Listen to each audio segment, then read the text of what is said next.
Hello दोस्तों, मैं प्रदीप शुक्ला आपका स्टडी अड्डा में बहुत बहुत स्वागत करता हूं। उम्मीद करते हैं आप अच्छे होंगे, स्वस्थ होंगे और आपकी तैयारी, आपकी पढ़ाई बहुत ही बेहतरीन तरीके से चल रही होगी।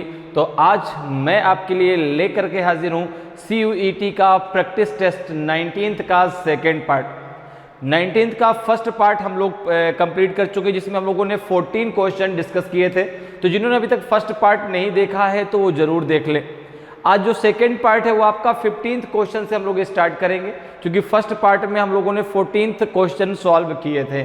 हर एक प्रैक्टिस टेस्ट, अभी तक हम लोग जो है 18th प्रैक्टिस टेस्ट कंप्लीट कर चुके हैं। हर प्रैक्टिस टेस्ट आपको जो है 2 पार्ट में मिलता है। फर्स्ट पार्ट में 12 to 14 क्वेश्चन, सेकेंड में 12 to 14 क्वेश्चन। दोनों पार्ट को मिला के आपको जो है एक प्रैक्टिस टेस्ट में 25 से 28 क्वेश्चन तक टोटल जो है कंप्लीट उनका सलूशन आपको मिलता है। और केवल क्वेश्चन का आंसर नहीं, पूरा बेसिक कॉन्सेप्ट, ठीक है ना। जिस टॉपिक से भी क्वेश्चन पूछा गया उस जो है टॉपिक के हमने बेसिक कॉन्सेप्ट को समझा कि भाई उस टॉपिक के क्वेश्चन को कैसे हम सॉल्व कर सकते हैं, जिससे कुछ भाई अब ये जरूरी थोड़ी जो क्वेश्चन में पढ़ाऊँ वही आ जाए, ठीक, दूसरा आ जाएगा, ठीक है ना। तो आप उस टॉपिक के क्वेश्चनों को कर सके, ठीक है ना। उस टॉपिक से कोई भी क्वेश्चन पूछा जाए उसको आप कर सके, ताकि CUET में जो आपका आप अच्छा खासा स्कोर कर पाए। जनरल टेस्ट का जो तीसरा आपका पार्ट आएगा जनरल टेस्ट का, ठीक है ना, उसमें 3 सब्जेक्ट आपके पूछे जाएंगे, आपको पता है, मैथ, रीजनिंग और जनरल नॉलेज।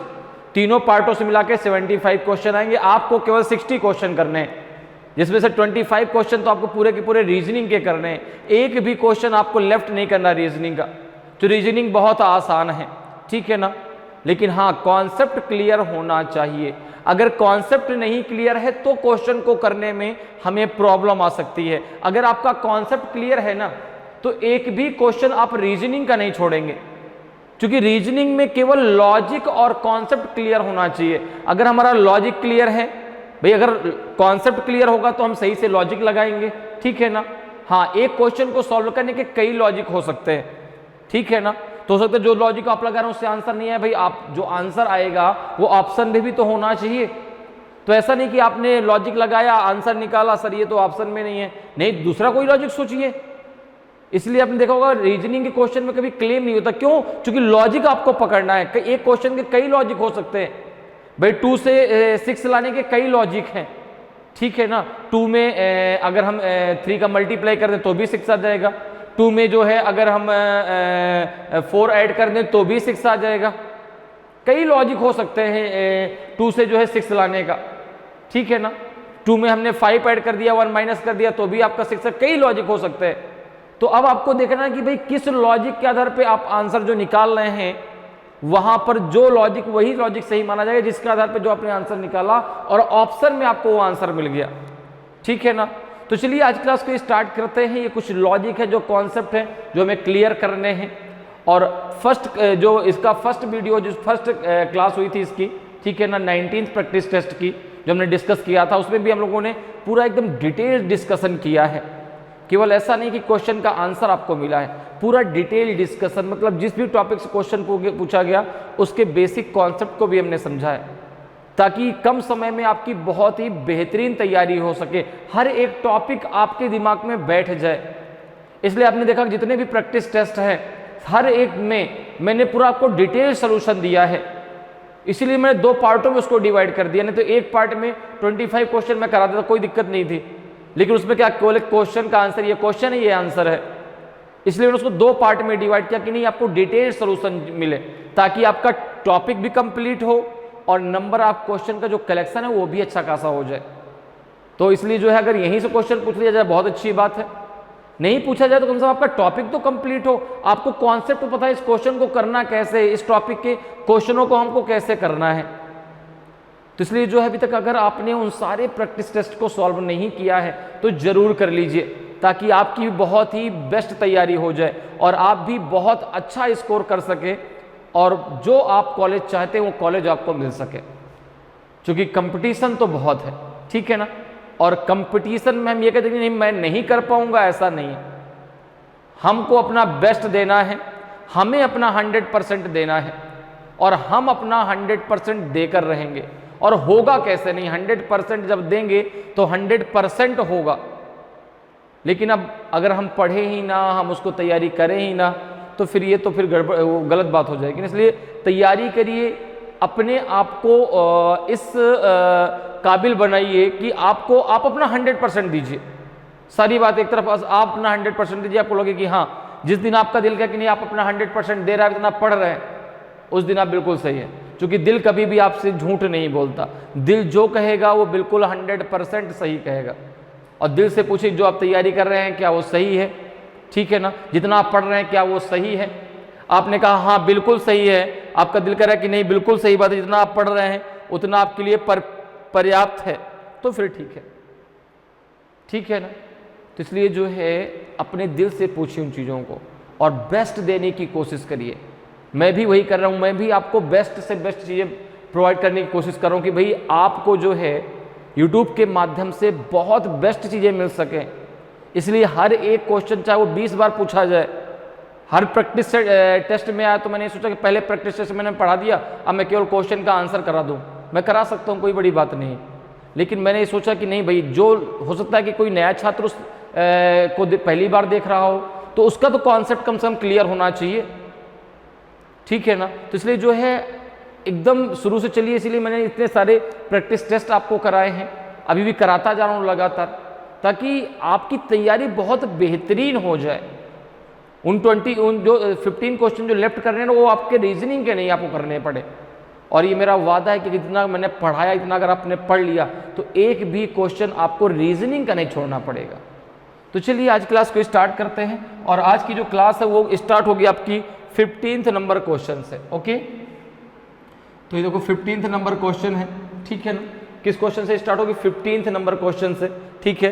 क्योंकि 14 क्वेश्चन हम लोगों ने जो है फर्स्ट पार्ट में किया था, तो ये क्लास में हम लोग की जो क्लास है वो 15th क्वेश्चन से स्टार्ट होगी।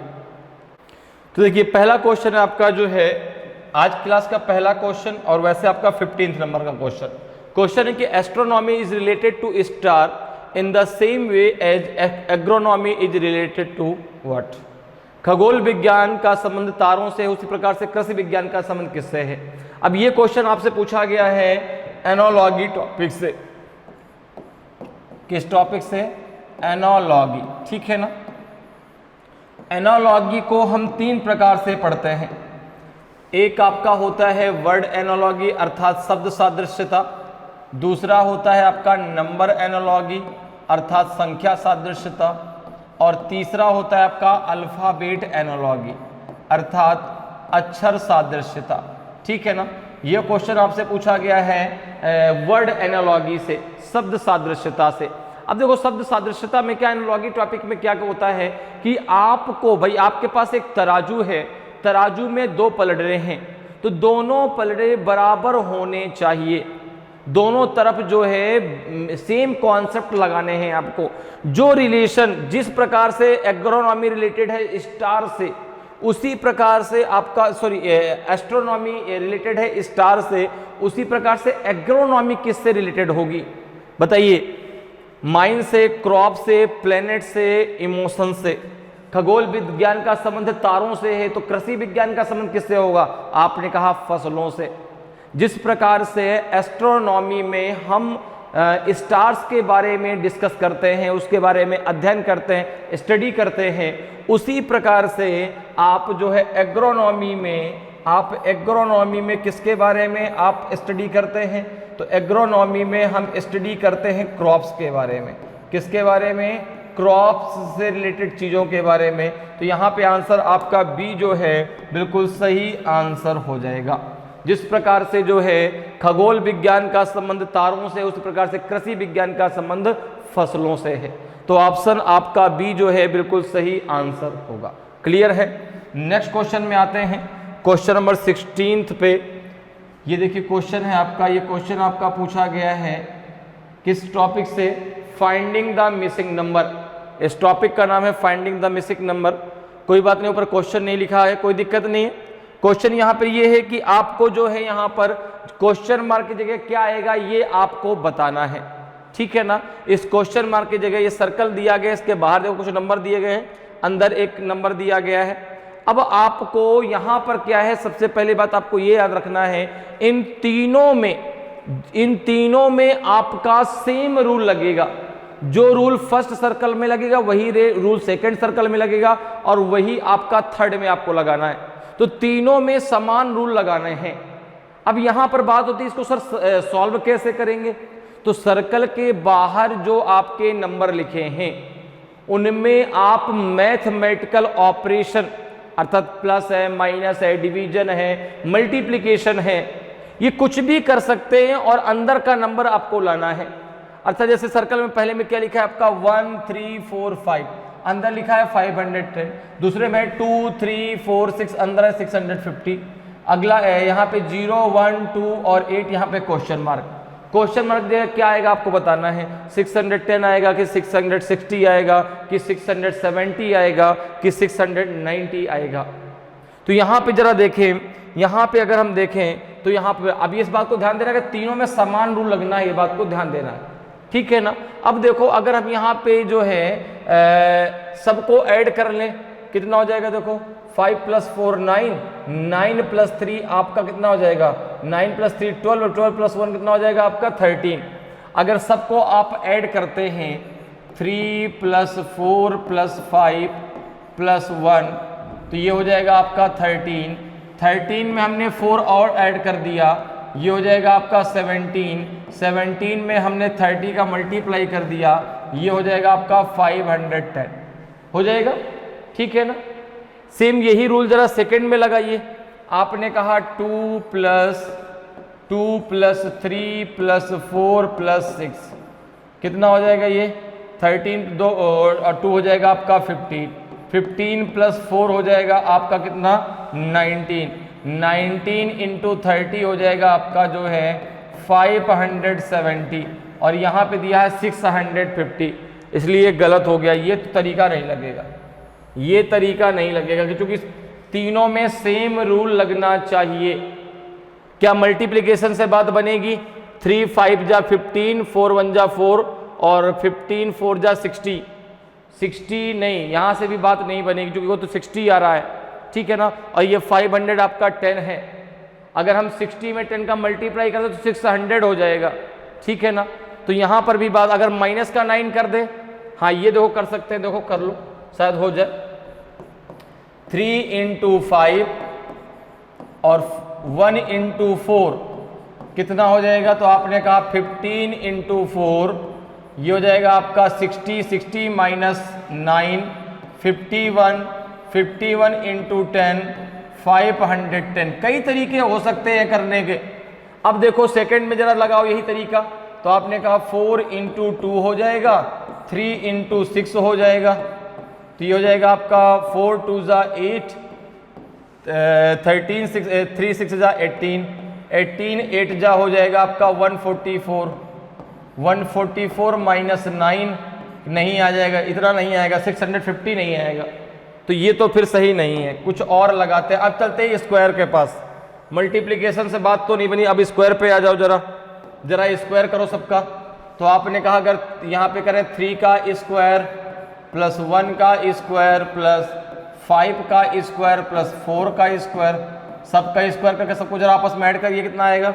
आपने कहा ये 9 आ जाएगा, ये 1 आ जाएगा, 5 का स्क्वायर 25 होता है, 4 का स्क्वायर 16 होता है, कितना हो जाएगा ये 16 और 25, 25 और 25 50, 1 51, ये 51 हो जाएगा। 51 में अगर 10 का मल्टीप्लाई कर दें तो ये आपका 510 आ जाएगा, ठीक है ना। 10 का मल्टीप्लाई हमने खुद से कर दिया तो 510 आपका हो गया। अब जरा सेम रूल यही लगाइए सेकंड में। क्या सेकंड में सेम यही रूल लग रहा है क्या। आपने कहा 2 का स्क्वायर + 3 का स्क्वायर + 4 का स्क्वायर + 6 का स्क्वायर कितना हो जाएगा ये, तो 2 का स्क्वायर 4, 3 का स्क्वायर 9, 4 का स्क्वायर 16 और 6 का स्क्वायर 36, ये कितना हो जाएगा जरा देखो भाई। तो ये हो जाएगा 16 और 36 कितना हो जाएगा आपका, तो 36 और 10 हो जाएगा 46, हो जाएगा 52, 52 और 9 कितना हो जाएगा 61, 61 और 4 कितना हो जाएगा 65, 65 में अगर 10 का मल्टीप्लाई कर दें तो ये आ जाएगा आपका 650। देखो दोनों में सेम रूल लग रहा है, तो यही जरा तीसरे में लगा दो भाई। अब यही सेम रूल आप तीसरे में लगा दो। यहाँ भी देखो भाई सब संख्या का स्क्वायर कर दिया, सबको स्क्वायर करने के बाद उनको आपस में ऐड कर दिया, जो उसका स्क्वायर निकला और उसमें 10 का मल्टीप्लाई कर दिया तो 510 आ गया। सेम यही रूल सेकंड में भी लग रहा है। अब यही रूल आप जरा थर्ड में लगा दीजिए। तो यहाँ पे देखो 0 का स्क्वायर प्लस 1 का square plus 2 square plus 8 square, तो 0 का स्क्वायर तो खत्म हो गया भाई, 0 आएगा, 1 का स्क्वायर 1, 2 का स्क्वायर 4, 8 का स्क्वायर 64, कितना हो जाएगा टोटल, ये हो जाएगा 69। 69 इंटू 10 कर दो तो ये हो जाएगा आपका 690, 690। तो 690 ऑप्शन में दिया गया, बिल्कुल दिया गया, तो ऑप्शन डी आपका सही आंसर हो जाएगा। क्लियर है? तो इस प्रकार से जो है तीनों में जो भी आपका, चाहे वो ट्रायंगल हो चाहे जो भी आपका डायग्राम दिया गया हो, वहां पर आपकी कंडीशन ये कि सेम रूल लगेगा जो भी लगेगा, ठीक है ना। तो यहां पर देखो अब ये तीनों में सेम रूल लग रहा है। यहां पर भी सबका स्क्वायर कर दिया, ऐड कर दिया, जो है उसमें 10 का मल्टीप्लाई कर दिया। यहां भी सबका स्क्वायर करके आपस में ऐड कर दिया, जो है 10 का मल्टीप्लाई कर दिया। और यहां भी सबका स्क्वायर करने के बाद जो है उसमें 10 का मल्टीप्लाई कर दिया, तो आंसर आ जाएगा आपका 690। तो ऑप्शन डी आपका सही आंसर हो जाएगा। क्लियर है? नेक्स्ट क्वेश्चन पे आते हैं।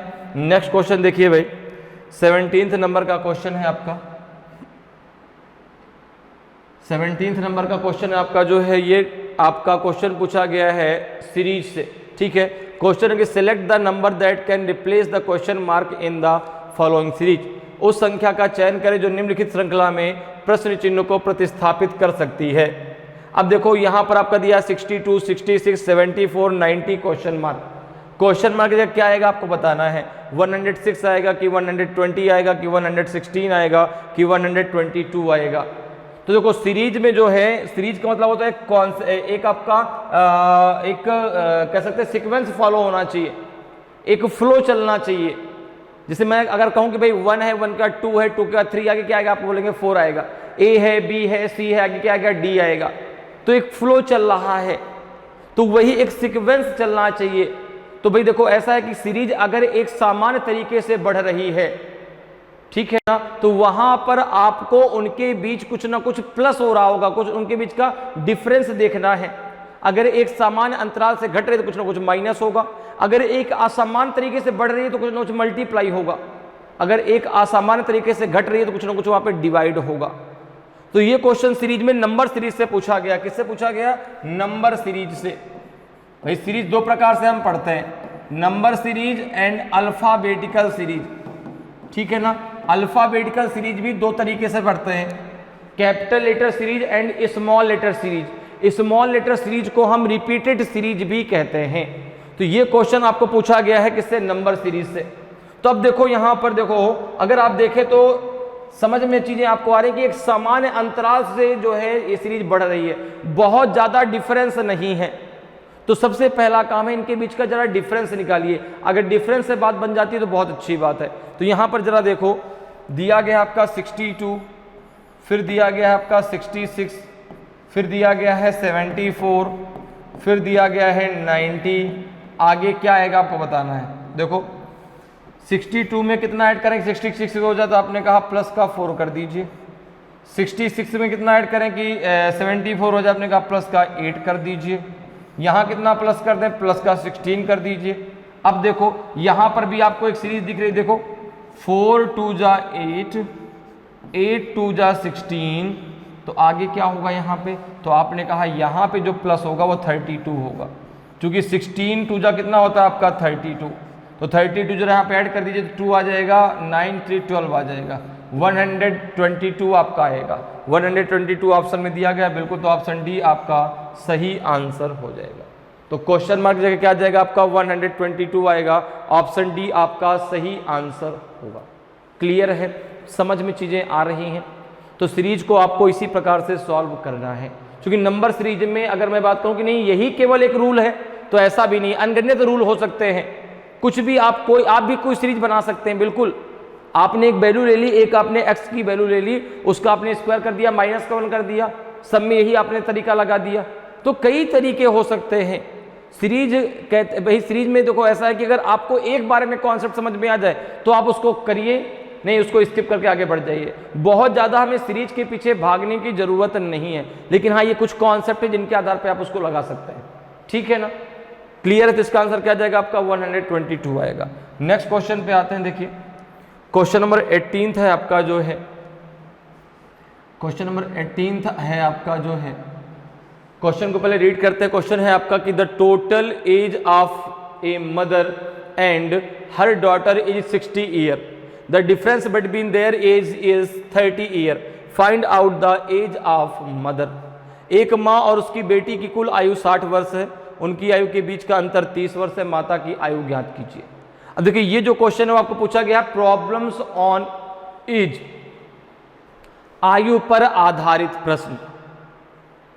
तो यहां पे आपको एज ऑफ मदर बतानी है, कितनी है, 40 ईयर है, 50 ईयर है, 45 ईयर है कि आपका 55 ईयर है।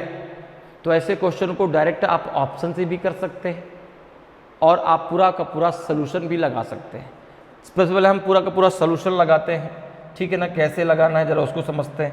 अब देखो कह रहा है कि जो माँ, डॉटर और जो मदर है उनकी टोटल जो आयु है वो है, उन दोनों की टोटल आयु 60 ईयर, दोनों के बीच जो एज का डिफरेंस है वो 30 ईयर का है, ठीक है ना। तो मैंने मान लिया कि let the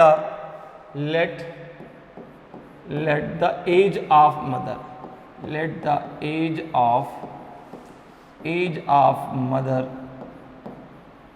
of mother is a, let the age of daughter, let the age of daughter is b। ठीक है, हमने मान लिया कि माँ की आयु कितनी है ए ईयर और डॉटर की आयु कितनी है बी ईयर, ये ईयर में लिख दो, a year and b year. Okay, अब देखो क्या कह रहा है, तो दोनों की टोटल आयु कितनी है 60 ईयर है। तो अगर हम बात करें अब अकॉर्डिंग टू क्वेश्चन, अब हम बात करते हैं अकॉर्डिंग टू क्वेश्चन, हम बात करते हैं अकॉर्डिंग टू क्वेश्चन। तो यहाँ पर देखो दिया गया है आपका, अगर आप अकॉर्डिंग टू क्वेश्चन की बात करें तो यहाँ पे दिया गया दोनों की टोटल आयु, अर्थात यहाँ पे दिया गया है a plus b equals to 60 दिया गया है, और दिया गया दोनों की आयु के बीच का जो डिफरेंस है वो कितना है 30 है, दोनों की आयु का जो योग है वो 60 है, दोनों की टोटल आयु 60 ईयर है और उनके आयु के बीच का जो डिफरेंस है वो आपका 30 ईयर है। तो a plus b equals to 60, a minus b equals to 30। अब इन दोनों को जरा सॉल्व कर लीजिए भाई, a plus b equals to 60, a minus b equals to 30। तो दोनों को जरा सॉल्व करिए, कितना आएगा, दोनों को ऐड कर दीजिए, ये दोनों कैंसिल हो जाएंगे, हो जाएगा 2a इक्वल्स टू हो जाएगा 90, तो ये हो जाएगा आपका जो है a इक्वल्स टू 90/2, तो ये हो जाएगा आपका 45, कितना हो जाएगा 45। तो आपका जो है a इक्वल्स टू कितना आ जाएगा 45 ईयर, और a आपने क्या माना था, a माना था आपने एज ऑफ मदर। तो मदर की आयु कितनी है 45 ईयर, तो डॉटर की आयु कितनी होगी आपकी 15 ईयर, डॉटर की आयु कितनी होगी 15, चूंकि दोनों की जो है टोटल एज का जो टोटल एज है वो 60 ईयर है। तो 45 प्लस का आपका जो है 15 कर दीजिए, हो जाएगा 60। अब देखो अगर यही मैं ऑप्शन से डायरेक्ट उठा के करता तो कैसे, देखो 40 में भाई दोनों के बीच का डिफरेंस 30 ईयर का है।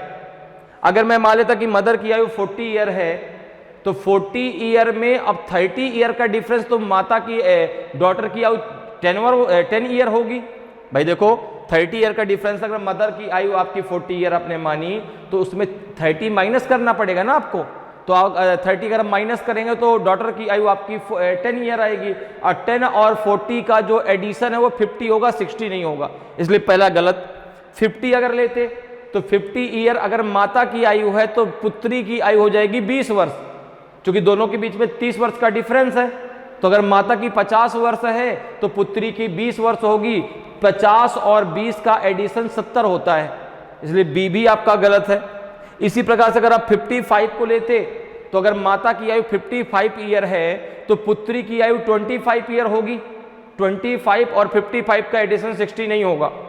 अगर आप 45 ले लेते तो 45 अगर माँ की आयु है तो 45 माइनस 30 15 वर्ष पुत्री की आयु होगी, 15 और 45 का जो एडिशन है वो 60 हो जाता, इसलिए 45 आपका सही आंसर होगा। तो डायरेक्ट आप ऑप्शन से भी इसको कर सकते थे। क्लियर है, समझ में बात आ गई? ठीक है, तो ऑप्शन सी आपका सही आंसर होगा। नेक्स्ट क्वेश्चन पे आते हैं। नेक्स्ट क्वेश्चन है आपका 19 नंबर का क्वेश्चन है। देखिए सबसे पहले क्वेश्चन को रीड करते हैं। क्वेश्चन क्या आपसे पूछना चाह रहा है? क्वेश्चन कह रहा है कि which number will be in the middle if the following numbers are arranged in descending order. निम्नलिखित संख्याओं को अवरोही क्रम में व्यवस्थित करने पर कौन सी संख्या मध्य में आएगी? अब देखिए कुछ आपको नंबर्स दिए गए हैं, इनको आपको डिसेंडिंग ऑर्डर में लगाना है। डिसेंडिंग मतलब हो गया घटते क्रम, ठीक है ना, अर्थात सबसे पहले बड़ा, फिर उससे छोटा, फिर उससे छोटा, सबसे लास्ट में सबसे छोटा। और फिर आपको बताना है कि जो है मिडिल में कौन सी संख्या आएगी। पहली है 4456, दूसरी है 4465, तीसरी है 4655, चौथी है आपकी 4665 और पांचवी है आपकी 4565। तो अब देखो यहां पर जो है अगर इनको हम डिसेंडिंग ऑर्डर में लगाते हैं तो सबसे पहले इनमें सबसे बड़ी संख्या आएगी। तो सबसे बड़ी संख्या क्या है? देखो अगर हम शुरुआत में देखा तो यहाँ पे 44 है, ये 44 है, 46 है, 46 है, 45 है। तो 46 दोनों में है तो ये दोनों बड़ी नंबर है, बड़े नंबर होंगे। अब देखो ये है 4655, ये है 4665, तो पहले 65 आएगा, तो ये आ जाएगा आपका पहले 4665, फिर दूसरे नंबर पे आपका आएगा 4655, फिर आ जाएगा आपका 45, तो ये आ जाएगा 4565, फिर आ जाएगा आपका जो है 44 वाला। अब 44 देखो ये आपका 56 छोटा है, 65 बड़ा है, तो 4465 और लास्ट में आ जाएगा 4456। तो ये हो गया इसका असेंडिंग ऑर्डर, ये हो गया इसका घटते क्रम, ठीक है ना। असेंडिंग ऑर्डर का मतलब होता है सबसे पहले बड़ा, फिर उससे छोटा, सबसे लास्ट में सबसे छोटा। तो सबसे छोटा नंबर क्या आपका 4456 है। अब देखो मिडिल में पूछ रहा है किसमें मिडिल में कौन सा नंबर आएगा, तो आपने कहा देखो भाई मिडिल मतलब इधर ये दोनों हो गए, इधर ये दोनों हो गए, मिडिल में आपका बेचारा अकेले कौन बच गया? अकेले बच गया 4565। तो 4565 ऑप्शन सी आपका सही आंसर हो जाएगा, ठीक है ना। मिडिल में क्या कौन सा नंबर आ जाएगा आपका? 4565, ऑप्शन सी आपका सही आंसर होगा। क्लियर। नेक्स्ट क्वेश्चन पर आते हैं। नेक्स्ट क्वेश्चन को समझते हैं, इसका आंसर क्या होगा भाई। नेक्स्ट क्वेश्चन जरा पढ़िए भाई। नेक्स्ट क्वेश्चन आपका 20 से 21 तक के लिए आपका इंस्ट्रक्शन है। क्वेश्चन है कि read the following information and answer the following question. निम्नलिखित जानकारी को पढ़िए और निम्नलिखित प्रश्नों के उत्तर दीजिए। अब ये जानकारी आपको दी गई, पहले जानकारी को पढ़ लीजिए फिर क्वेश्चन पे चलेंगे। तो यहाँ पर देखो आपको इन्फॉर्मेशन क्या दी गई है। In a class of 40 student 28 can speak Tamil and 30 can speak Telugu. All student can speak at least one of the two language. 40 छात्रों की एक कक्षा में 28 तमिल बोल सकते हैं और 30 तेलुगु बोल सकते हैं। सभी छात्र कम से कम 2 भाषाओं में से एक भाषा बोल सकते हैं। अब कह रहा क्वेश्चन की find the number of student who can speak only Tamil. उन छात्रों की संख्या ज्ञात कीजिए जो केवल तमिल बोल सकते हैं। कितनी आपकी 8 है, 10 है, 12 है कि 14 है। तो अब देखो जरा यहाँ पे अगर हम बात करें तो कह रहा है कि 2 भाषा बोलने वाले हैं। टोटल जो छात्र हैं वो है आपके 40। देखो हमने इस प्रकार से एक पहले डायग्राम बनाया, इसको हम डायग्राम के थ्रू समझते हैं, ठीक है ना। ये डायग्राम, इसमें टोटल छात्र हैं इसमें आपके 40, ठीक है ना। अब देखो अगर मैं बात करूं तो इसमें से कुछ आपके तमिल बोल सकते हैं, कुछ आपके तेलुगु बोल सकते हैं और कुछ दोनों भाषाएं बोल सकते हैं, ठीक है ना। कुछ दोनों भाषाएं बोल सकते हैं। ये सपोज करो ये वाला जो सर्कल है वो तमिल बोलने वालों का है, ये सर्कल तमिल बोलने वालों का है और ये जो सर्कल है वो आपका तेलुगु बोलने वालों का है, ठीक है ना, तेलुगु बोलने वालों का है। अब एक चीज देखिए, ये जो पार्ट है ना ये केवल उनको दर्शाता है जो केवल तमिल बोलते हैं। ये वाला पार्ट उनको दर्शाता है जो केवल आपके तेलुगु बोलते हैं, और जो ये बीच वाला पार्ट है ये इन दोनों को दर्शाता है, तेलुगु और तमिल दोनों बोल सकते हैं।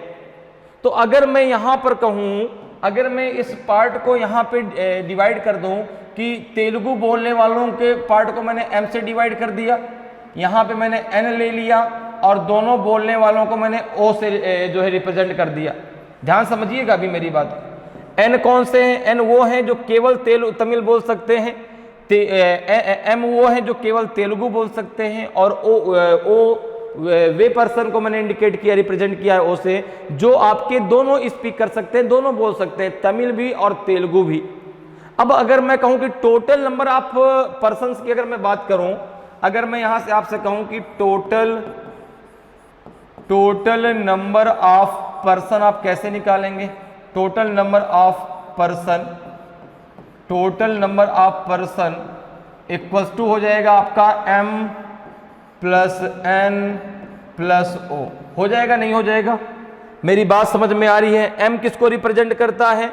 Who speak only Telugu, who speak only Telugu, जो केवल तेलुगु बोल सकते हैं। और यहां पर n किसको रिप्रेजेंट करता है? हु स्पीक ओनली तमिल, और o जो है उनको रिप्रेजेंट करता है who speak both Tamil and Telugu. तो टोटल जो आप निकालेंगे वो कैसे निकालेंगे? केवल तेलुगु बोलने वाले, केवल तमिल बोलने वाले, दोनों बोलने वाले, ये टोटल नंबर आपके जो है यहाँ से पर्सन निकल आएंगे। अब देखो, अगर आप यहाँ पे बात करें तो आपको पता है कि 28 लोग तमिल बोल सकते हैं, 28 जो पर्सन है वो तमिल बोल सकते हैं। तो अब केवल तमिल बोलने वालों की संख्या नहीं आपको पता है, ये तो टोटल तमिल बोलने वालों की संख्या है। तो अगर मैं यहाँ पे निकालूं कि केवल दोनों जो है ओ की अगर मैं वैल्यू निकालना चाहूँ कि भाई दोनों बोलने वालों की संख्या कितनी है, जो आपके जो है तमिल और तेलुगु दोनों बोल सकते हैं, उनकी संख्या अगर मैं निकालने की बात करूं, देखो कैसे निकालेंगे। टोटल नंबर ऑफ पर्सन्स कितने हैं? 40 हैं, इक्वल्स टू आपका हो जाएगा तमिल बोलने वाले टोटल कितने हैं आपके? तो तमिल बोलने वाले टोटल हैं आपके 28। इसी प्रकार से तेलुगु बोलने वाले टोटल कितने हैं आपके? 30। मुझे यहाँ पे ओ की वैल्यू चाहिए। ओ उसको रिप्रेजेंट करता है both speak Tamil and Telugu. Okay, अब देखो ओ इक्वल्स टू क्या कितना हो जाएगा आपका? ये हो जाएगा जो है आपका 28, और कितना हो जाएगा आपका? ये हो जाएगा 58। 58 माइनस हो जाएगा 40, तो ये आ जाएगा आपका 18। कितना आ जाएगा आपका? 18। तो O की वैल्यू कितनी आ गई आपकी? 18। O की वैल्यू कितनी आ गई? 18। अर्थात दोनों बोलने वालों की जो संख्या है, जो दोनों आपके बोलते हैं तमिल और तेलुगु, उनकी संख्या कितनी आ गई आपकी? जो है 18 आ गई। उनकी संख्या कितनी आ गई? 18। अब मेरी बात जरा समझिएगा, यहाँ पे मैं इसको ऐसे लिख लेता हूँ ताकि आपको दिक्कत ना हो। इसको मैंने रिप्रेजेंट किया था किससे? O से। इस पार्ट को हमने रिप्रेजेंट किया था N से, और इस पार्ट को हमने रिप्रेजेंट किया था किससे? M से। ओके, अब देखो दोनों बोलने वालों की जो संख्या कितनी है? 18 है। अब अगर मैं कहूं कि ओनली स्पीकिंग तेलुगु, केवल जो है तेलुगु बोलने वालों की संख्या कितनी है? ठीक है ना, तेलुगु बोलने वालों की संख्या कितनी है? तो अगर आपसे कहा जाए कि only speak Telugu, only speak Telugu, उनकी संख्या कितनी है? तो आप कहेंगे कि दोनों जो बोलते हैं उनकी संख्या कितनी है? 18 है। उनकी संख्या कितनी है? 18 है। और तेलुगु बोलने वालों की संख्या कितनी है? 30 है। तो ओनली स्पीक तेलुगु, उनकी संख्या कितनी हो जाएगी? 30 माइनस 18, ये हो जाएगी आपकी 12। कितनी हो जाएगी? 12 हो जाएगी। भाई टोटल मिला के आपका जो है 30 होना चाहिए। तो 18 दोनों बोलते हैं, तेलुगु और तमिल दोनों, तो केवल तेलुगु बोलने वालों की जो संख्या है वो निकल के आएगी आपकी 12। इसी प्रकार से अगर आपसे कहा जाए कि only speak Tamil, only speak Tamil, only speak Tamil, तो ये आपने कहा कि तमिल बोलने वाले टोटल कितने लोग हैं? 28 लोग हैं। उसमें से 18 दोनों लैंग्वेज स्पीक करते हैं, तो 10 ऐसे हैं जो केवल और केवल तमिल बोलते हैं। 10% ऐसे हैं जो केवल और केवल तमिल बोलते हैं। क्लियर है? समझ में मेरी बात आ गई? अब क्वेश्चन आपसे क्या कह रहा है? Find the number of student who can speak only Tamil, who can speak only Tamil, तो आपने कहा इसका आंसर आपका 10 आएगा, इसका आंसर आपका 10 आएगा। देखो आपने निकाल लिया, यहां से भी देख लीजिए, ये पर्सन, ये जो पार्ट है केवल तमिल बोलने वाला दर्शाता है, only speak Telugu, both speak Tamil and Telugu. Okay, तो यहाँ पे n की जो वैल्यू पूछी जा रही है वो आपकी 10 आ जाएगी, तो ऑप्शन बी आपका सही आंसर हो जाएगा। नेक्स्ट क्वेश्चन पे आते हैं। देखिए नेक्स्ट क्वेश्चन भी आपका इसी पर आधारित पूछा गया, ध्यान रखिएगा। जो हमने अभी सॉल्व किया है उसी क्वेश्चन पर ये बेस्ड क्वेश्चन है, उसी इंस्ट्रक्शन पर बेस्ड क्वेश्चन है। क्वेश्चन कह रहा है कि find the minimum number of student who can speak both Tamil and Telugu. तो आपने निकाल लिया है ना, both Tamil and Telugu speak करने वाली संख्या कितनी है आपकी 18, कितनी है 18 है, तो यहाँ पे आंसर हो जाएगा ऑप्शन सी। कितना हो जाएगा? Option C. अगला क्वेश्चन क्या है? Find the number of person who can speak only Telugu. उन व्यक्तियों की संख्या ज्ञात कीजिए जो केवल तेलुगु बोल सकते हैं। तो केवल तेलुगु बोलने वाली संख्या कितनी है? तो वो है 12, वे है 12, तो ऑप्शन सी आपका सही आंसर। ठीक है, क्लियर है। तो इस प्रकार से आप इस प्रकार के क्वेश्चनों को जब भी आपके एग्जाम में पूछे हमेशा उसको जो है वेन डायग्राम बनाकर सॉल्व करिए, बहुत आसानी से और कम समय में आप सॉल्व कर सकते हैं। क्लियर है। नेक्स्ट क्वेश्चन पे आते हैं। नेक्स्ट क्वेश्चन आपका 22nd क्वेश्चन है। क्वेश्चन को पहले रीड करते हैं। देखिए क्वेश्चन है आपका जो है, स्टेटमेंट है कि ऑल पेन्स आर रोड्स, सभी पेन सड़कें हैं। दूसरा है ऑल रोड्स आर हाउसेस, सभी सड़कें घर हैं। कंक्लूजन है पहला आपका ऑल हाउसेस आर पेन्स, सभी घर पेन हैं। दूसरा है सम हाउसेस आर पेन्स, कुछ घर पेन हैं। तीसरा है आपका ऑल पेन्स आर हाउसेस, सभी पेन घर हैं। अब आपको जो आंसर देना है वो ए बी सी और डी के अकॉर्डिंग देना है। ए कब देना है? Only conclusion first and second follows, तो ए दीजिए। Only conclusion second and third follows, तो आंसर बी दीजिए। Both conclusion first and third follow, तो आंसर सी दीजिए। और नो कंक्लूजन फॉलो, तो आंसर डी दीजिए। अब देखिए ये क्वेश्चन आपसे पूछा गया है स्टेटमेंट एंड कंक्लूजन से, कथन एवं निष्कर्ष टॉपिक से। तो यहां पर क्या आपका जो स्टेटमेंट कहेगा उसको आपको 100% सही मान करके चलना है, अर्थात स्टेटमेंट के साथ कोई आर्गुमेंट नहीं। वो जैसा कहेगा, वो जैसा जितनी इंफॉर्मेशन आपको देगा, जैसा कहेगा वैसा आपको मानना है, और जितनी इंफॉर्मेशन देगा उसी के अकॉर्डिंग आपको वहां पर निष्कर्ष निकालना है। आपको वहां पर अपने से कुछ भी नहीं मानना। जो स्टेटमेंट, जितनी जानकारी स्टेटमेंट दे रहा है, जिसके रिलेशन के बारे में बता रहा है, जो आपको पता है उतना ही आपको मानना है। बाकी हो सकता है, वो सब पॉसिबिलिटी है, लेकिन 100% वही है जो आपके स्टेटमेंट ने आपको बताया है। ठीक है ना। तो स्टेटमेंट यहां पर राजा है, उसके साथ कोई भी आर्गुमेंट नहीं। अगर उसने कहा कि सम कैट आर हॉर्स, तो आपको माना कि सम कैट आर हॉर्स, कुछ बिल्लियां घोड़े हैं। तो उसने अगर कहा कि कुछ बिल्लियां घोड़े हैं, तो आपको मानना पड़ेगा कि सम कैट आर हॉर्स। ठीक है ना। तो जो कहेगा उसको हम 100% सही मानकर चलते हैं, उसके साथ कोई भी हमें आर्गुमेंट नहीं करना कि ऐसा नहीं हो सकता, ऐसा कहां से हो गया, रियल में तो ऐसा कहीं नहीं है। यही तो रीजनिंग है। केवल कॉन्सेप्ट, मैंने शुरुआत में कहा केवल कॉन्सेप्ट क्लियर होना चाहिए कि हमें करना कैसे है। आप हर एक टॉपिक के क्वेश्चनों को बहुत आसानी से कर पाएंगे। अब देखो स्टेटमेंट एंड कंक्लूजन क्वेश्चन को हम करेंगे जो है डायग्राम के थ्रू।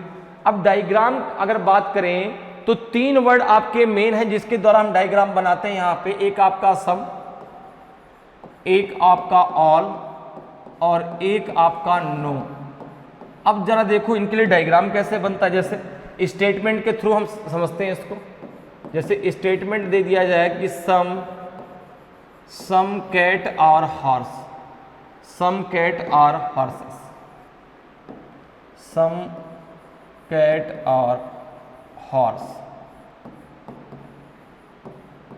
अब देखो यहां पे क्या लगा? सम। तो इसका डायग्राम किस प्रकार से बनेगा? इस प्रकार से। ये हो गया कैट का सर्कल, ये हो गया हॉर्स का सर्कल। सम कैट और हॉर्स, कुछ बिल्लियां घोड़े हैं। ठीक है ना, इस प्रकार से बन गया। अब यहां पर देखो अगर स्टेटमेंट इसी प्रकार से स्टेटमेंट कहा जाता कि all cat are horse, all cat are horse, all cat are horse. तो यहां पे किस प्रकार से डायग्राम बनता, ये होता कैट का सर्कल और ये होता आपका हॉर्स का सर्कल, ठीक है ना, ठीक है, क्लियर है। दूसरी बात, जितनी जानकारी आपको स्टेटमेंट में दी गई है वो आपके लिए 100% है। जो जानकारी आपको नहीं दी गई उसके बारे में आपको नहीं पता, तो जो आप कंक्लूजन निकालेंगे, जो जानकारी आपको 100% है, क्योंकि कंक्लूजन जो आप निकालेंगे वो भी 100% सही होना चाहिए। यहां 50% के कोई चांसेस नहीं है, इस बात को बहुत अच्छे से ध्यान रखिएगा। तो यहां पे जैसे कह रहा है सम कैट आर हॉर्स, ये आपसे स्टेटमेंट कहा गया, तो यहां पे देखो अगर कंक्लूजन की बात करूं तो क्या सही होगा आपका, सम हॉर्स आर कैट, कुछ बिल्ली घोड़े हैं तो कुछ घोड़े बिल्ली हैं। इसी प्रकार से देखो ऑल कैट आर हॉर्स, सभी बिल्ली घोड़े हैं। तो भाई देखो यहां पे इसको ऐसा समझो, जो छोटा सर्कल होता है बड़े सर्कल में सम और ऑल दोनों पार्ट आता है। तो ये आपका जो है सम कैट आर हॉर्स ये भी सही है, ऑल कैट आर हॉर्स ये तो सही है ही। लेकिन जो बड़ा सर्कल होता है ना, छोटे सर्कल में आपका सम पार्ट आता है। अगर मैं कहूं कि ऑल हॉर्स आर कैट, ये गलत है, सम हॉर्स आर कैट ये आपका सही होगा। तीसरे वाले को हम समझते हैं, अगर स्टेटमेंट कुछ ऐसा आ जाए आपका कि no cat are horse, no cat are horse, कोई भी बिल्ली घोड़ा नहीं है। तो देखो ये सर्कल हो गया कैट का और ये सर्कल हो गया आपका हॉर्स का, इन दोनों के बीच कोई भी रिलेशन नहीं है, इन दोनों के बीच कोई रिलेशन नहीं है। तो नो कैट आर हॉर्स, तो नो हॉर्स और कैट। भाई जब बिल्ली जो है कुत्ते को नहीं जानती, सॉरी, जब बिल्ली जो है घोड़े को नहीं जानती तो घोड़ा बिल्ली को नहीं जानता। तो सम के लिए इस प्रकार से डायग्राम बनेगा, ऑल के लिए इस प्रकार से, नो के लिए इस प्रकार से। क्लियर है। अब आते हैं अपने क्वेश्चन पे और हम बनाते हैं स्टेटमेंट के आधार पे डायग्राम। देखो कैसा डायग्राम बनेगा भाई। स्टेटमेंट आपका जो है, पहला स्टेटमेंट दे रहा है ऑल पेन्स आर रोड्स। देखो ऑल पेन्स आर रोड, ये हो गया आपका पेन और ये हो गया आपका रोड, ठीक है ना। फिर देखो दूसरा क्या कह रहा है, ऑल रोड आर हाउसेस, ये हो गया आपका हाउसेस, ये हो गया आपका हाउसेस, ठीक है ना। डायग्राम बन गया, all pens are road, all road are houses. अब एक चीज जरा समझिए, इसमें सबसे बड़ा सर्कल कौन सा है, हाउसेस का। सबसे छोटा सर्कल किसका है, पेन्स का। मैंने आपको शुरुआत में बताया है कि जो छोटा सर्कल है वह बड़े सर्कल में सम और ऑल दोनों पार्ट आता है, लेकिन जो बड़ा सर्कल है छोटे सर्कल में केवल सम पार्ट आएगा, ऑल नहीं आएगा। क्लियर है। फिर उसको आप ऐसे भी समझ सकते हैं कि जब आप अंदर से बाहर की तरफ जाते हैं तो आपका सम भी सही होता है और आपका ऑल भी सही होता है, लेकिन जब आप बाहर से अंदर की तरफ जाते हैं तो सम तो आपका सही होता है लेकिन ऑल आपका सही नहीं होता। जैसे अगर मैं कहूं कि all pens are roads, all pens are houses बिल्कुल सही होगा, सम पेन्स आर हाउसेस ये भी सही है, some all road are houses ये भी सही है, सम रोड आर हाउसेस ये भी सही है। लेकिन अगर कहा जाए कि ऑल हाउसेस आर पेन्स, ये गलत है, ऑल हाउसेस आर रोड ये गलत है, लेकिन सम हाउसेस आर पेन बिल्कुल सही है, सम हाउसेस आर रोड ये बिल्कुल सही है।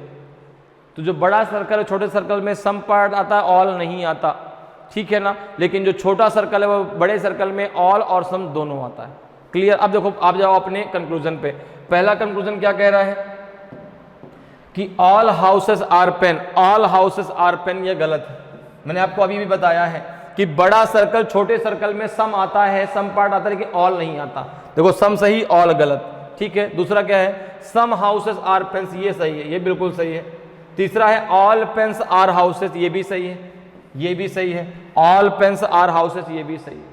सभी पेन जो हैं घर हैं, ये भी आपका सही है। तो दूसरा और तीसरा अनुसरण करता है, तो ऑप्शन बी आपका सही आंसर हो जाएगा। Only conclusion second and third follows, केवल निष्कर्ष दूसरा और तीसरा अनुसरण करता है। तो ऑप्शन जो है आपका बी जो है बिल्कुल सही आंसर हो जाएगा। क्लियर है। नेक्स्ट क्वेश्चन पर आते हैं। नेक्स्ट क्वेश्चन जरा देखिए भाई, 23 नंबर का क्वेश्चन है आपका, 23 नंबर का क्वेश्चन है आपका। ये जो है स्टेटमेंट एंड एजम्पशन, ठीक है ना, अर्थात कथन एवं मान्यताएं। अब देखो, अगर हम बात करें एजम्पशंस की, या कह सकते हैं मान्यता कह सकते हैं, या कह सकते हैं पूर्व धारणा, ठीक है ना, अर्थात पहले से बनाई गई एक धारणा, पहले से मानी हुई कोई चीज कि हाँ ऐसा होता है, ठीक है ना। जैसे मान लो कि किसी हीरो की कोई मूवी आ रही है, अब आप कहते हैं नहीं ये इस हीरो की ये मूवी हिट हो जाएगी, अब किस आधार पे उसका बैकग्राउंड आपको पता है कि यार पहले भी इसने मूवी दी जो हिट गई है, तो उस आधार पे ये कहते हैं कि हाँ आएगी तो हिट हो जाएगी। अब बाद में वो हिट हुई कि नहीं वो बात अलग है, क्या हुआ क्या नहीं वो बात अलग है, लेकिन पहले तो आप ये मान्यता मान के बैठे हैं, ठीक है ना। जैसे कि भाई कोई भी चीज है, जैसे आप एग्जाम देते हैं तो मैं बहुत अच्छे नंबरों से पास हो जाऊंगा, ये आपकी मान्यता है, पूर्व धारणा है, अर्थात एजम्पशन है। पास हो गए वो आपका कंक्लूजन है, ठीक है ना। बहुत अच्छे नंबर से पास हो गए, जो आपकी मान्यता थी वो कंक्लूजन बदल गई। तो मान्यता वो चीज जो 100% तो नहीं है, लेकिन आप उसको 100% मानकर चल रहे हैं, ठीक है ना। तो एजम्पशन और कंक्लूजन में डिफरेंस है, ध्यान रखिएगा। कंक्लूजन वो है जो 100% सत्य है। मैंने कहा ना कि पास हो गए, भाई आपने सोचा था कि मैं बहुत अच्छे नंबर से पास हो जाऊंगा, मेरे 90% आएंगे, ये तो आपका क्या है, एजम्पशन है, आपकी पूर्व धारणा है। 90% आ गए, ये कंक्लूजन है आपका। क्लियर है, दोनों में डिफरेंस आपको समझ में आ गया।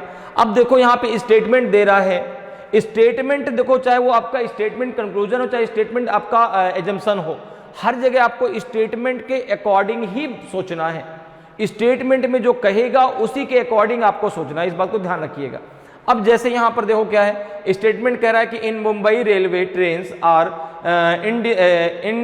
indispensable for people in the suburbs to reach their places to work on time. Mumbai में उपनगरों में लोगों के लिए समय पर अपने कार्यस्थल तक पहुंचने के लिए रेलवे ट्रेनें अपरिहार्य हैं। अब देखो एजम्पशन क्या कह रहा है, पहला, railway trains are the only mode of transport available in the suburbs of Mumbai. Mumbai के उपनगरों में उपलब्ध परिवहन का एकमात्र साधन रेलवे ट्रेन है। अब देखो यहां पे जो ये ओनली वर्ड लगा है, जो ये एकमात्र वर्ड आया है, ये इसको गलत बनाता है। पहली बात, तुरंत ये पढ़ते ही हमने गलत कर दिया, कुछ सोचने की जरूरत ही नहीं है। भाई ओनली मतलब कि केवल, इसके अलावा कुछ है ही नहीं, ऐसा करना गलत है, ऐसा सोचना ही गलत है, एजम्पशन करना ही गलत है। तो ओनली ने इस एजम्पशन को गलत बना दिया। दूसरा जरा पढ़ लीजिए, ओनली, फिर देखो यहां ओनली आ गया, only railway train run punctually, केवल रेलवे ट्रेनें ही समय पर चलती हैं, ये भी गलत हो गया। ओनली ने दोनों गलत बना दिया। भाई केवल यही, केवल जो है एकमात्र साधन रेलवे ट्रेन है, ये कहना गलत है। केवल ट्रेनें ही पंक्चुअल चलती हैं, ये भी कहना गलत है। तो ओनली के वजह से दोनों के दोनों गलत है, पहला भी गलत, दोनों भी गलत। आंसर आपको ए बी सी डी के अकॉर्डिंग देना है। If assumption first is implicit, नहीं। If assumption second is implicit, नहीं, ये भी नहीं। If neither first nor second is implicit, ये आपका सही होगा, ऑप्शन सी आपका सही होगा। ना तो पहला ना दूसरा आपका जो है इसमें सन्निहित है, ठीक है ना। किस आधार पे, ध्यान रखिएगा, अगर ओनली वर्ड कभी भी लगा होता है तो वो एजम्पशन मान्य नहीं है। इसलिए देखो पहले में भी आपका ओनली लगा, दूसरे में भी ओनली लगा है, इसलिए दोनों के दोनों एजम्पशन गलत है। क्लियर है, समझ में बात आ गई। तो यहां पे ऑप्शन सी आपका सही आंसर हो जाएगा। अगले क्वेश्चन पर आते हैं। अगले क्वेश्चन का आंसर बताइए भाई क्या होगा। 24 नंबर का क्वेश्चन है आपका। क्वेश्चन जो है आपकी वर्डमाला पर आधारित है, ठीक है ना। क्योंकि देखो ऊपर आपकी वर्डमाला दी गई है, तो क्वेश्चन जो आपका बेस्ड है इसी वर्डमाला पे आधारित है। आपके वर्डमाला दी गई है A to Z। क्वेश्चन कह रहा है कि which letter should be 9th letter to the left of 9th letter from the right if the first half of the given alphabet is reversed. यदि दिए गए वर्ण के पहले भाग को उल्टा कर दिया जाए तो दाएं से 9वें अक्षर के बाएं 9वां अक्षर कौन सा होना चाहिए। डी होना चाहिए, ई होना चाहिए, एफ होना चाहिए, आई होना चाहिए कि नॉन भी जिनमें से कोई नहीं। तो अब देखो अल्फाबेट है पूरी टोटल आपकी ए से जेड तक में टोटल जो आपके लेटर होते हैं 1 to 26 होते हैं। अब 26 को अगर दो पार्ट में डिवाइड करना, 2 से डिवाइड कर दो, 13 आ जाएगा। तो अब देखो फर्स्ट पार्ट में आपका ए से एम आ जाएगा, ये फर्स्ट पार्ट हो गया, और सेकेंड पार्ट में आपका एन से जेड आ जाएगा, ये आपका सेकेंड पार्ट हो गया। क्योंकि दो पार्ट में डिवाइड हो गए ना 13 13 के, तो फर्स्ट पार्ट ए से एम तक, सेकेंड पार्ट आपका एन से जेड तक। अब जैसा क्वेश्चन कह रहा है वैसा कर दीजिए। कह रहा है कि फर्स्ट पार्ट को क्या कर दीजिए, रिवर्स कर दीजिए। which letter should be ninth letter to the left of ninth letter from the right if the first half of the given alphabet is reversed। तो अब देखो फर्स्ट हाफ क्या आपका ए से एम है, तो अगर उसको हम रिवर्स ऑर्डर में लिखते हैं तो रिवर्स ऑर्डर मतलब क्या हो जाएगा, जहां पर ए है वहां पर एम आ जाएगा, जहां पे एम है वहां पर ए पहुंच जाएगा। तो यहां पे जरा देखिए, ये हो जाएगा आपका एम, एम के बाद आपका एल, के, जे, आई, फिर आपका आ जाएगा एच, जी, फिर आपका आ जाएगा एफ, ई, फिर आ जाएगा डी, सी, बी, ए। अब आगे यहां से फिर कहां से स्टार्ट होगी, एन से, एन, फिर आगे चूंकि वो आपका सेकेंड हाफ आ गया, N, O, P, Q, R, S, T, U, V, W, X, Y और ये हो जाएगा जेड। दूसरी बात जरा समझ लीजिए, देखिए जहां पे एम लिखा है इसको हम बोलते हैं लेफ्ट इंड, इसको हम बोलेंगे लेफ्ट इंड। क्या बोलेंगे, लेफ्ट इंड, ठीक है ना। जहां पे आपका जेड लिखा है इसको हम बोलेंगे राइट इंड, इसको हम बोलेंगे राइट इंड, इसको हम बोलेंगे राइट इंड, ठीक है ना। ये बात क्लियर है। दूसरी बात जरा समझ लीजिए, यहां पे जो आपके अल्फाबेट मिडिल में है, ठीक है ना, ये तो हो गया आपका लेफ्ट इंड, ये हो गया राइट इंड। अब जो मिडिल में अल्फाबेट है उनका जो लेफ्ट राइट है वो आपके हमारे लेफ्ट राइट के अकॉर्डिंग होगा। मतलब जैसे अगर मैं चाहे कोई भी अल्फाबेट, चाहे वो आई हो, चाहे वो आर हो, चाहे वो सी हो, अगर इनके लेफ्ट राइट की बात करूं तो देखो ये मेरा राइट है तो इसका भी राइट यही होगा, ये मेरा लेफ्ट है तो इनका भी लेफ्ट यही होगा, ठीक है ना। तो जो हमारा राइट इसका राइट, जो उनका हमारा लेफ्ट उनका लेफ्ट। क्लियर है। तो यहां से देखो एक टेबल निकल के आती है, यहां से जरा एक टेबल को समझ लो, टेबल जरा समझ लो। अगर देखो अब एक चीज जरा समझो, लेफ्ट इंड भी यही इधर है और लेफ्ट भी लेफ्ट इंड की तरफ है, तो अगर क्वेश्चन में लेफ्ट लेफ्ट आता है तो वहां पर आपका माइनस होता है। डायरेक्ट आप टेबल याद रखो, ठीक है ना। एल से मतलब लेफ्ट हो गया। अगर लेफ्ट से राइट आता है तो ये आपका प्लस हो जाता है। इसी प्रकार से अगर राइट राइट आता है तो ये आपका माइनस हो जाता है, अगर राइट लेफ्ट आता है तो ये आपका प्लस हो जाता है। क्लियर है। एक जो शुरुआत वाला लेफ्ट और राइट है ये आपका एंड है, ठीक है ना। लेफ्ट एंड से लेफ्ट में अगर दिया हो तो आपका माइनस, लेफ्ट एंड से राइट में दिया हो तो प्लस। देखो लेफ्ट एंड से अगर राइट में जाएंगे तो कहां जाएंगे, आगे। लेफ्ट एंड से अगर लेफ्ट की तरफ ही आएंगे तो कहां होगा, पीछे जाएंगे, इसलिए माइनस। यही चीज राइट में, अगर राइट एंड से राइट की तरफ आना है तो माइनस, राइट एंड से लेफ्ट जाना है तो आगे बढ़ेंगे तो हो जाएगा प्लस। अब जैसे यहां पे अगर आप देखें तो क्वेश्चन क्या आपसे पूछ रहा है, जरा देखो। क्वेश्चन कह रहा है कि which letter should be ninth letter to the left of ninth letter from the right, ठीक है ना। दाएं से नौवें अक्षर के, अब कहां से, किस एंड से, राइट एंड से पूछ रहा है, किस एंड से पूछ रहा है, फ्रॉम द राइट, ठीक है ना। तो दाएं से नौवें अक्षर के बाएं नौवां अक्षर क्या होगा। तो यहां पे अगर आप देखें, यहां पे अगर देखें, इसको जरा रफ कर लेते हैं, यहां से इसको हटा देते हैं क्योंकि जगह की कमी है थोड़ा सा। तो देखो क्वेश्चन में आपको दिया गया है कि लेफ्ट से नहीं, लेफ्ट से नहीं, राइट से, राइट से नाइन्थ लेटर के लेफ्ट में नाइन्थ लेटर क्या होगा, राइट से नौवें अक्षर के जो है लेफ्ट में नौवां अक्षर क्या होगा। अब देखो मैंने आपको अभी भी टेबल बताई, लेफ्ट लेफ्ट क्या होता है, minus, left right plus, right right minus, right left क्या हो जाएगा, प्लस। तो ये दोनों क्या हो जाएंगे, आपके प्लस हो जाएंगे। तो जब प्लस हो जाएंगे तो 9 + 9 कितना हो जाएगा आपका, 18 हो जाएगा। तो आर राइट से आपको 18th लेटर काउंट करना है, कहां से, राइट एंड से। राइट एंड मतलब यहां से जेड से, जरा 18th काउंट कर लीजिए। देखिए 1 2 3 4 5 6 7 8 9 10 11 12 13 14 15 16 17 18। आंसर क्या जाएगा आपका, ई आएगा। तो ऑप्शन बी आपका सही आंसर हो जाएगा। क्लियर है। क्या आंसर आ जाएगा आपका, जो है बी आपका, ई आपका सही आंसर होगा, ठीक है। तो राइट लेफ्ट क्या हो जाएगा, प्लस आपका 18 आ जाएगा। 18 आप कहां से काउंट करेंगे, राइट से, तो जेड से काउंट करेंगे तो 18 पे क्या आएगा आपका, ई आएगा। तो ऑप्शन जो है आपका बी जो है बिल्कुल सही आंसर हो जाएगा। अगले क्वेश्चन पर आते हैं। अगला क्वेश्चन देखिए आपका है, अगला क्वेश्चन है आपका जो है 25 नंबर का क्वेश्चन है। और ये क्वेश्चन आपका जो है, पहले क्वेश्चन को रीड कर लेते हैं। देखिए बारी भरकम क्वेश्चन दिख रहा है। इंग्लिश से हिंदी दोनों में, इसलिए आपको भारी भरकम दिख रहा है छोटा सा क्वेश्चन। क्वेश्चन को पहले रीड करिए। क्वेश्चन क्या कह रहा है कि a villager went to meet his uncle in another village situated 5 kilometre away in the north east direction of his own village. From there he came to meet his father in law living in a village situated 4 kilometre in the south of his uncle's village. How far away and in which direction is he now. एक ग्रामीण अपने गांव के उत्तर पूर्व में स्थित, उत्तर पूर्व दिशा में 5 किलोमीटर दूर स्थित दूसरे गांव में अपने चाचा से मिलने गया। वहां से वह अपने चाचा के गांव से 4 किलोमीटर दक्षिण में स्थित गांव में रहने वाले अपने सरसों से मिलने आया। वह अब कितनी दूर और किस दिशा में है। देखिए, अब ये क्वेश्चन जो पूछा गया वो आपको डायरेक्शन टेस्ट से पूछा गया है। डायरेक्शन टेस्ट की अगर हम बात करें तो टोटल आपके जो है भाई 4 आपके मेन डायरेक्शन होते हैं, लेकिन हम टोटल 8 डायरेक्शनों के बारे में डिस्कस करते हैं। ये 8 डायरेक्शन की अगर हम बात करें तो कुछ इस प्रकार से आप बनाते हैं। देखो, 4 आपके मेन डायरेक्शन ये हो गए, ये सेंटर पॉइंट के द्वारा आपस में कनेक्टेड रहते हैं। ये आपका ईस्ट है, ये है आपका ईस्ट डायरेक्शन, ये है आपका इसका जस्ट अपोजिट वेस्ट आ जाएगा, ऊपर की तरफ नॉर्थ और नीचे की तरफ आपका साउथ होगा। और ये आपके ये 4 आपके मिडिल डायरेक्शन है, ये 4 आपके जो है इसके मिडिल डायरेक्शन है, ठीक है ना। ये 4 आपके मिडिल डायरेक्शन है।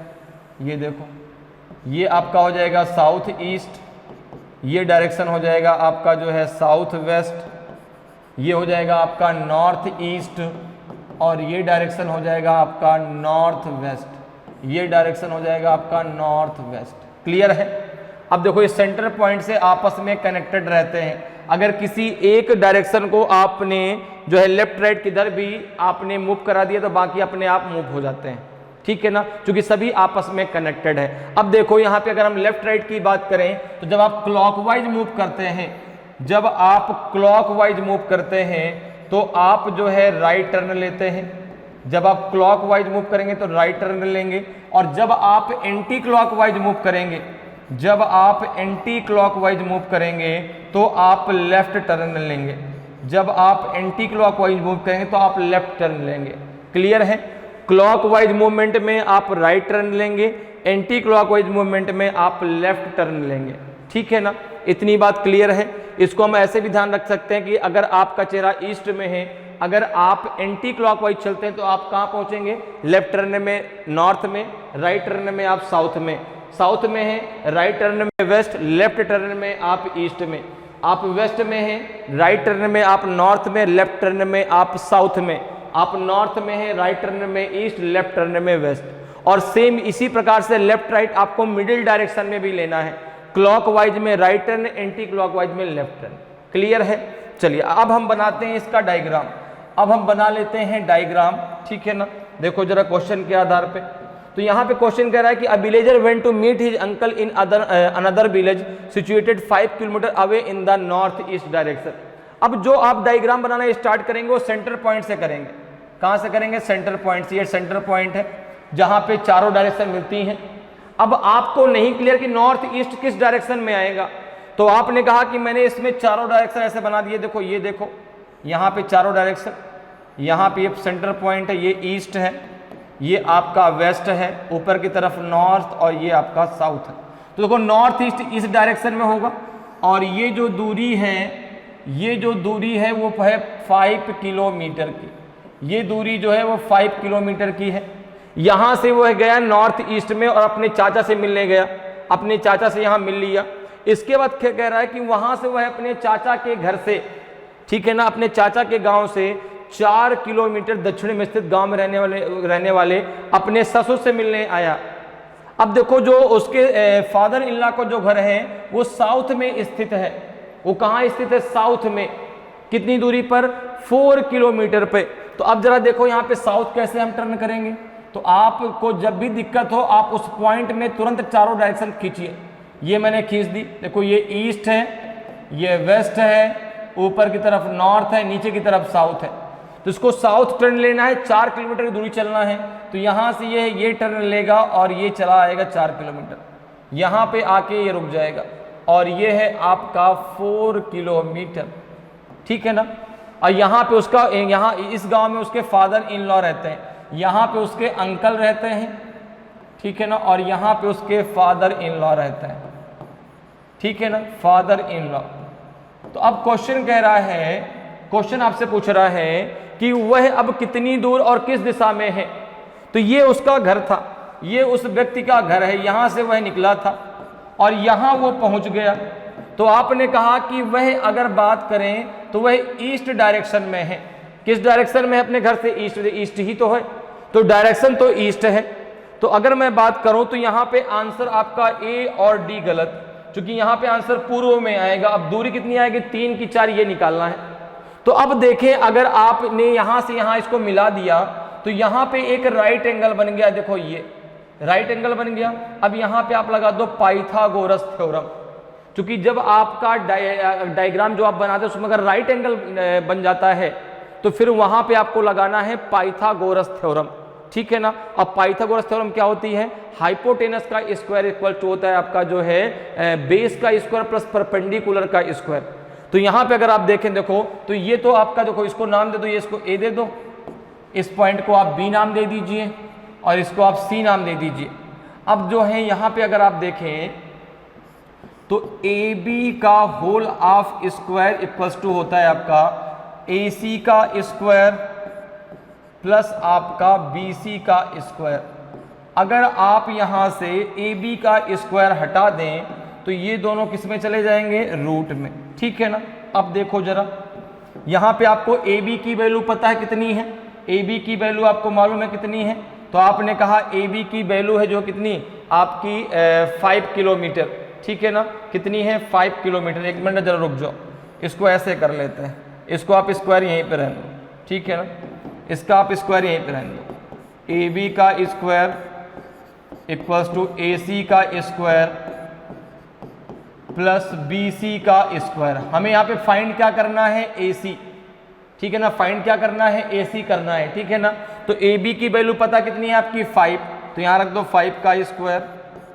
ए सी आपको निकालना है, ए सी आपको निकालना है, बी सी कितना है? 4 किलोमीटर, 4 का स्क्वायर कर दो तो ये हो जाएगा ए सी इक्वल्स टू रूट के अंदर हो जाएगा 5 का स्क्वायर 25, 4 का स्क्वायर 16, कितना आ जाएगा आपका? ये रूट के अंदर आ जाएगा 9, तो ये आ जाएगा आपका 3 किलोमीटर, क्योंकि 9 किसका रूट होता है, किसका स्क्वायर होता है? 3 का, ठीक है ना।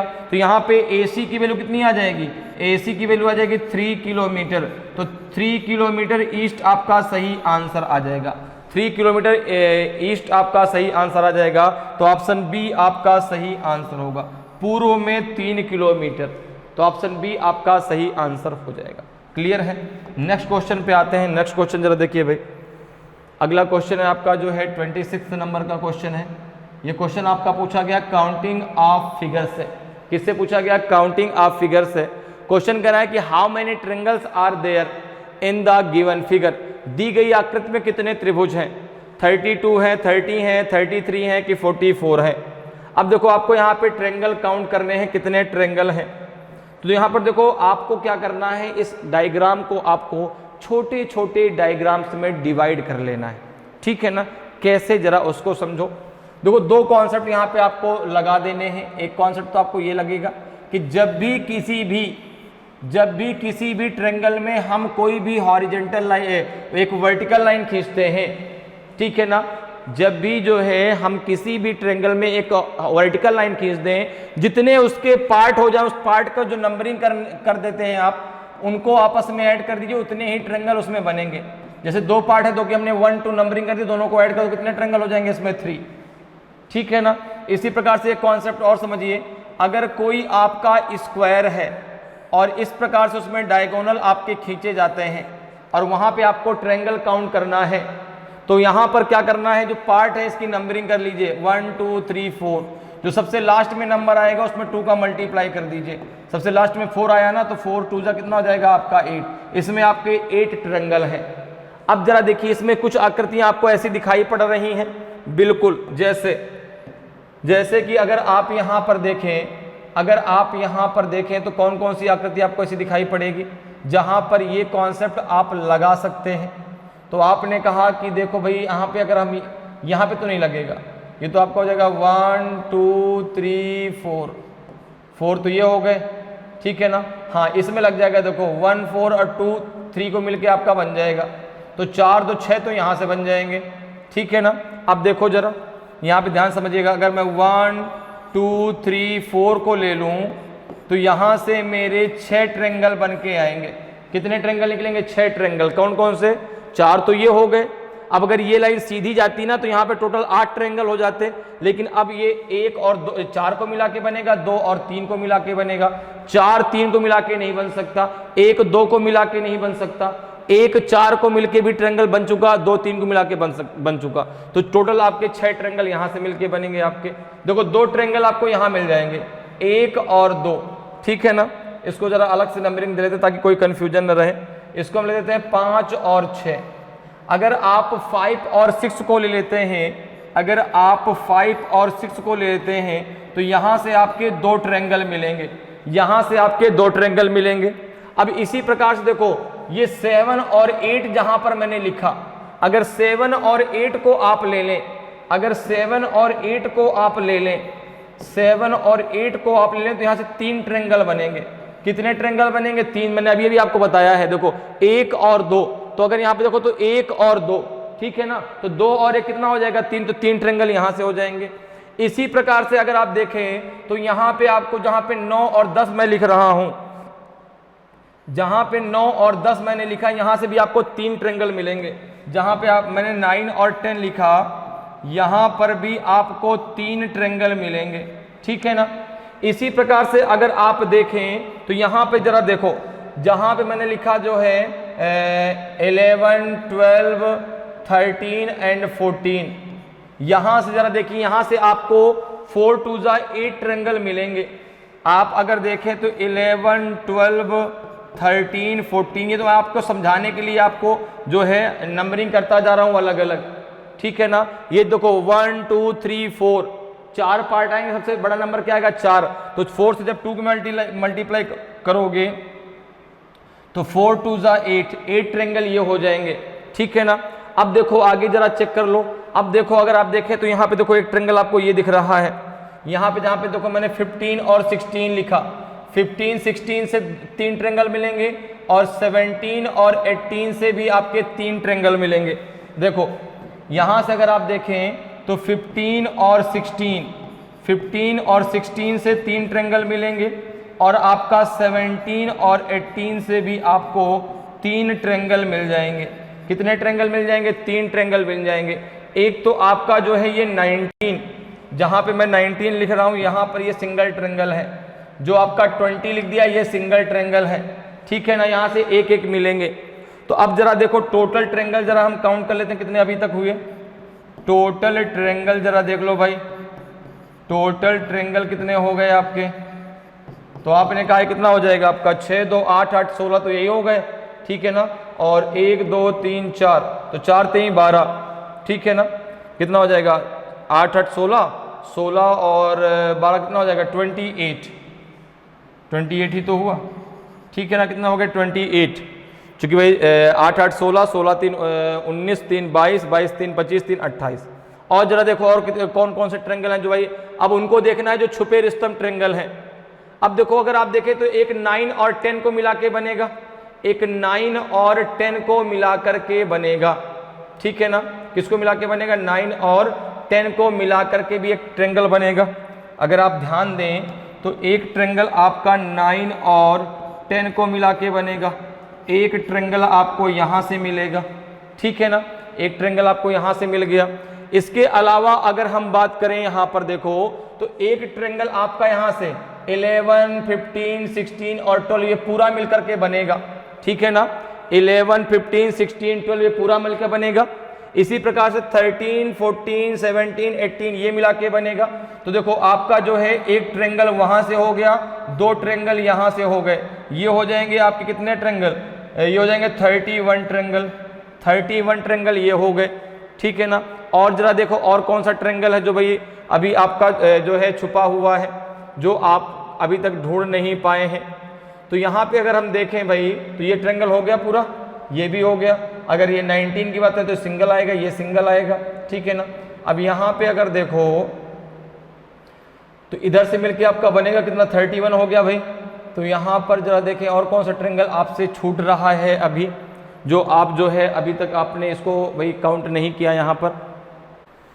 तो कितने हो गए, 31। और देखो कोई ट्रायंगल छूट तो नहीं रहा भाई, कितने हो गए, 31 हो गए, ठीक है ना। अब भाई यहाँ पे अगर देखें तो कितना हो गया, 6 2 8 8 16, 16 12 कितना हो जाएगा, 28, 28 और एक यहाँ बना था आपका 9 और 10 को मिला के, तो 28 से 29, एक ये हो गया आपका जो इन सबको मिला के बनेगा 15 16 11 12, ये हो जाएगा आपका, एक ये हो जाएगा 13 14 17 18, दो ट्रायंगल ये हो गए। दो ट्रायंगल और तो हैं आपके 9 और 10 जो अलग अलग ट्रायंगल, उसको हमने काउंट कहाँ किया, देखो 9 और 10 को मिला के एक ट्रायंगल बनेगा। 9 और 10 ये भी तो दो अलग अलग ट्रायंगल हैं, यहाँ से भी तो दो ट्रायंगल हमको मिलेंगे। तो अगर हम कहें तो यहाँ से हमको टोटल 3 ट्रायंगल मिलेंगे, क्योंकि भाई दो ये अलग अलग ट्रायंगल हो गए, एक आपका खुद से मिलाकर 3 ट्रायंगल ये हो गए। कितना हो गया आपका 33, कितना हो गया 33। देखो और कोई ट्रायंगल बचा क्या, और कोई ट्रायंगल बचा क्या, नहीं, अब कोई ट्रायंगल नहीं है। कितना हो जाएगा 33, तो ऑप्शन सी आपका सही आंसर हो जाएगा। क्लियर है, इस आकृति कितने ट्रायंगल है, टोटल आपके 33 ट्रायंगल हैं। नेक्स्ट क्वेश्चन पे आते हैं। नेक्स्ट क्वेश्चन जरा देखिए, 14 नंबर का 27 नंबर का क्वेश्चन है आपका, ठीक है ना। और ये क्वेश्चन आपका लिया गया है किस टॉपिक से, non verbal reasoning. Select the figure that can replace the question mark in the following series. उस आकृति का चयन करें जो निम्नलिखित श्रृंखला में प्रश्न चिन्हों को प्रतिस्थापित कर सकती है। अब देखिए ये क्वेश्चन मार्क आपको दिया गया, आपको बताना जो क्वेश्चन मार्क यहाँ पे लगा है, सॉरी ये क्वेश्चन फिगर दिया गया है, आपको बताना जो क्वेश्चन मार्क लगा है यहाँ पे से आंसर फिगर में से कौन सा आपका आंसर आएगा।